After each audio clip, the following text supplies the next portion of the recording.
Ubisoft is trash, Star Wars is dead. Let's talk about that new gameplay for Star Wars Outlaws, because it definitely did not get the response I think Ubisoft was hoping for. So I think it got the response that everyone knows it deserved after the game developers came out and said, "Oh yeah, you can just use the speeder bike and be from one side of the map to the other in 4 minutes." That's not what anyone wants to hear.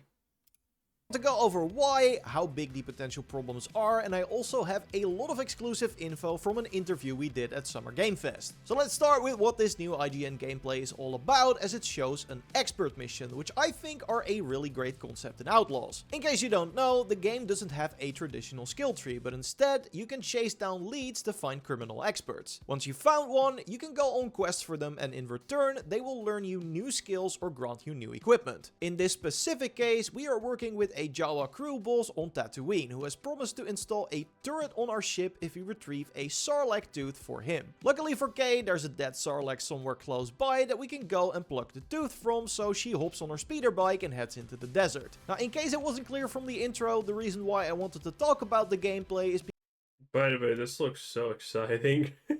Said no one ever. Now, in case it wasn't clear from the intro, the reason why I wanted to talk about the gameplay is because I think it left a lot of people underwhelmed, and I believe one of the reasons... Remember the Jedi survivors? Anyone sliding? Anyone sliding? Why shows in this segment. When I think Star Wars open world, I don't picture myself riding in a straight line across a largely empty looking... Also, what the hell is this? Like, why is the speeder bike leaving an... What? Why is this here? And why is there no dust to the sides or anything like that? The hell... What? Hello? What? I don't understand it. They just wanted a cool thing when you're riding the speeder bike, and that's what they did? They just made a shallow incision into the sand when you're riding, and there's no dust, there's no anything? The hell is this?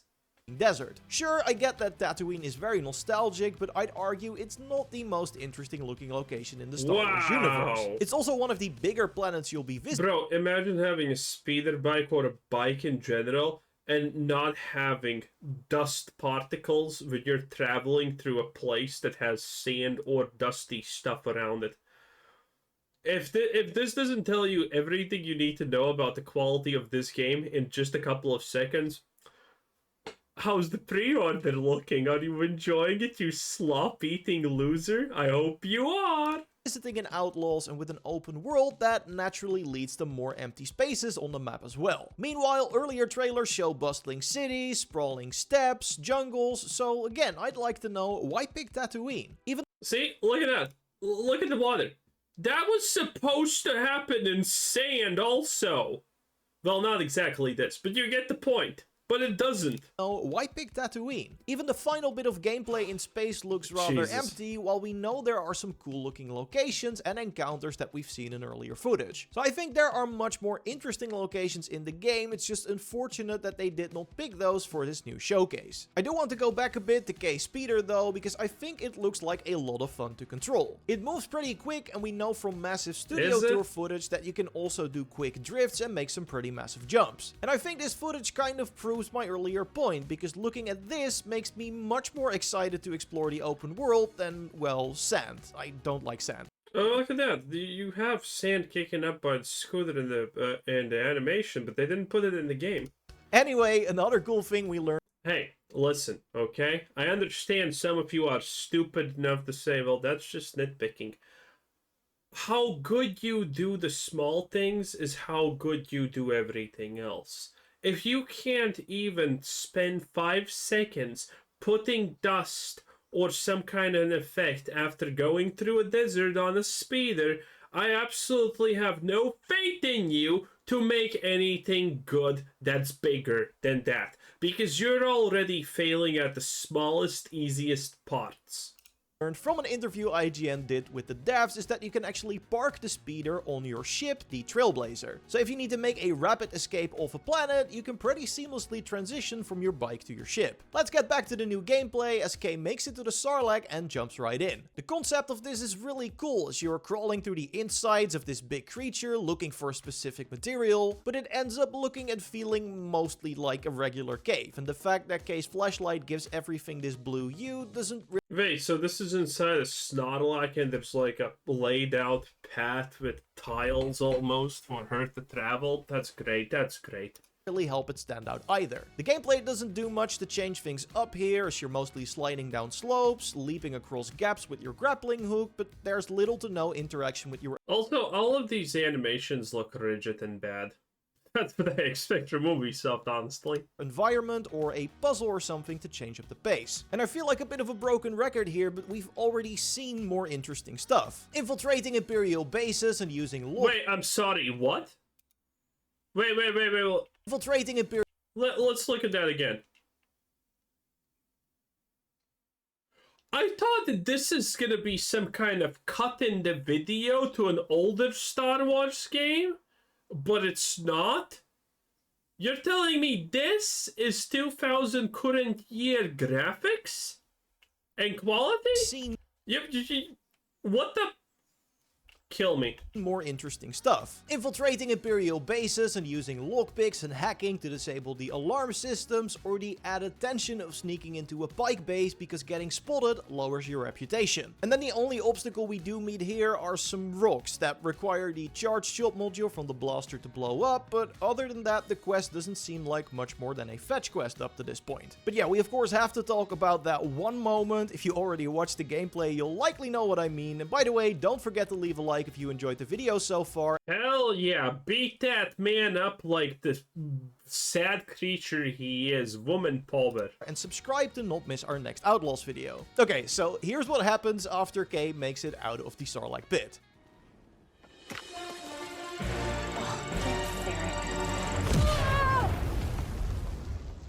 No, seriously,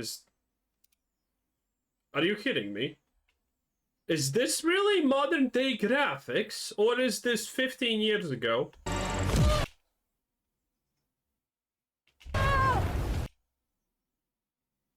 This is unbelievably low quality even for Ubisoft. I think this short clip is what has gotten the most response, and it's easy to see why. The explosion... Also, bro, listen, we went into that cave to find a Snorlax tooth, okay? So why did we fucking go and try to go through its erectile opening to, find the tooth? Couldn't we just, where are the teeth? Aren't they supposed to be in the mouth? Am I spacing out here when I distinctively remember a Snorlax pit, something Han Solo, something blah blah blah, and the teeth were where the teeth are supposed to be in the mouth? What? effects don't look great, but I'm more jarred by the fact that it blows Kay far away, but is completely unable to leave a scratch on the rock wall behind her. And unlike the other things we've talked about so far, I can't really think of a good reason or excuse here. In fact, I've noticed a bit of a trend when... I like the fact that he gets to drop off her in the worst way possible, and then she explodes, she's on the ground, and the person who is completely okay with killing her doesn't do it. He's just like, aha, I'm gonna now speed away. Or doesn't even break the... What do you mean? Looking at the rest of the gameplay. Later on, when Kay goes to retrieve... This is literally Ubi Slop well, it obviously has Ubi Slop written all over it. The Sarlacc tooth from the pirates who stole it, she triggers some explosive barrels as well. And in this example, the enemy is not alerted by an explosion that literally happens right behind him. Sure, he goes into a search mode, but I think something blowing up behind you would be enough to ring the alarms or something. Then later, when dropping an explosive barrel, Kay is Bro, this is gonna be the worst game of 2024. able to take out an enemy who is outside the visual range of the explosion. So even Obviously. from a gameplay perspective, they appear to be a bit confusing, and the fact that there seems to be little to no destructibility doesn't do the game any favors either. The only thing I think you can break are those rocks I mentioned earlier. Okay, I didn't say anything about the rocks, but I'm gonna say, was this again made by, did Leslie Kennedy consult this game in making physics work? Because we're literally, this is not how rock works. Now, I understand a woman not understanding how fire works because gas stoves are illegal in America now. But seriously, look at this. But if I'm being honest, the animation here doesn't look great. Yeah, this is not how heavy objects act. This is just not how it works. Now, admittedly, I know that this is really actually nitpicking. I fully admit this is actually me nitpicking. But this is not how heavy objects work. They don't just magically bounce. This rock would not bounce. Its heaviness would not allow it to just bounce like a goddamn tennis ball. Great either. Now, Yeah, that's just not, and the collision there didn't even work with the rock. It's just, this is just sad. honestly, it might just be a limitation on the engine side, as Massive is using Snowdrop for their game development. Listen, I could not care less about their engine limitations. That's not an excuse to make a game that's this bad. Compare the upgraded Anvil engine powering AC Shadows is able to do environmental destruction really well, although to be fair, Well, AC Shadows is also really good at destroying Japanese culture. that is one of the main selling points of the engine overhaul. Also good to note is that this footage is of course running on an older build, and with the game already having gone gold, there's a lot of time to put some extra fixes in a beat day up one that patch. man. That won't solve the lack of destructible environments, but at the very least it might fix the specific cutscene, especially with how vocal people have been about it. I don't want to fixate on the negatives for too long either, because there's also some interesting new info regarding the Syndicate. I spotted that when Kay hovers over the enemies outside of the Sarlacc pit with her binoculars, they're noted as belonging to the pirate faction. When she later escalates into combat with them, I also do not spot any reputation loss from doing so. So yeah, you'll be able to come across enemies that don't fall under the 4 major syndicates, and going guns blazing against these does not have any negative consequences. The Empire also falls under this. Wait, what? What was that? Enemies that don't fall under the 4 major syndicates, and going guns blazing against these. Okay, so Baby Yoda, 10 kilograms of weight, jumps on this guy's arm, and he's like, oh my god, a black hole suddenly appeared on my arm, I'm falling. And then she's just like, women power smack. Any negative. Boom! Also, by the way, it's funny. It's funny because look at, dude, look at this. Okay, listen. Against these. Okay, so he fells, and she's like, I'm gonna smack you in the face, and then she winds up and hits. And the only reason she actually hits him is because he puts his head up there where she's supposed to hit. So, if he didn't intentionally get punched in the face, she would have missed. Negative consequences. The Empire Oh, also boy. falls under this category, although they do of course have the wanted system that causes them to send more troops after you. And while they are a criminal syndicate, you won't be able to improve your reputation with Zarek Bash either. These are the guys with the very recognizable helmets that we've seen in some of the trailers, and they're led by this guy called Slero. And considering they're the ones that put a price on Kay's head in the first place, it makes sense that you can't get a good reputation with them. So that leaves the Crimson Dawn, Pike Syndicate, Huts, and the Ashiga clan as the 4 factions you are trying to keep a strong reputation with. While each of them have a home planet, like Tatooine for the Huts or Kijimi for the Ashiga, they are not. Yeah, just do a bunch of side quests. Just do a bunch of side quests and it's all fine. Then do some kind of main quest that requires one syndicate for you to go in and murder all of them, and then watch your reputation not even go down because, well, who cares? Oh boy. confined to it, so you can come across them in other corners of the galaxy too. That means you'll have various opportunities to prove your worth to them, one of which is by accepting contracts for a specific faction to increase your reputation with them. You can hold up to 3 at a time, and they range from infiltrating Imperial bases to objectives in space, so it sounds like there's a lot of variety. In an interview Jordan did at Summer Game Fest, the developers did know that it would be extremely difficult to have the highest level of reputation. I can't wait to see the variety of quests that we're gonna have.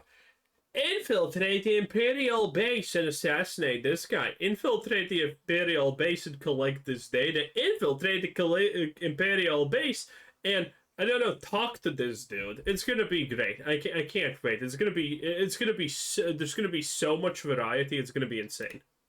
With all gangs at the same time. They also said that if you, for example, want to get all 4 faction exclusive outfits, you'll have to damage your reputation with one syndicate in order to gain favor with another at one point. So it looks like no matter what you do, balance is always shifting, and that sounds pretty interesting to me. We also learned from Jordan's interview that each syndicate has a vault with a ton of treasure in it that they won't let you access no matter how high your reputation. But K being a scoundrel, you're of course free to try and enter anyway to steal the contents. There are multiple keys you need to gather from a syndicate stronghold in order to access. So you're telling me the protagonist's main objective is to be free, whatever the fuck that honestly means, and she's gonna achieve it by being hated and more bounty hunted in the galaxy by all the other syndicates.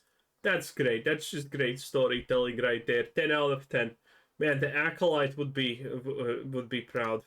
It, but that is where having a good reputation can really help you. While you won't be able to access the vault directly, you are able to walk through the surrounding area without interference if your reputation is high enough. While that definitely makes stealing from the vault a lot easier, you are also able to try it early on without these benefits, so that's a pretty exciting early game challenge. And if you, by the way, want to play oh, look at that. A fast task 1 of 2. Defeat enemies with melee. Oh, I'm so excited about this. Woo.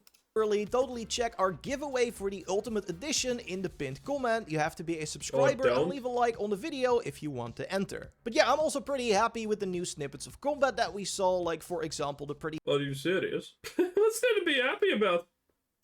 Anyway, I guess that's Jordan after 10 out of 10. This is gonna be the worst game of 2024. If not worst, one of the highly most disappointing ones. That is for sure, though. That is for sure. Anyway, bye.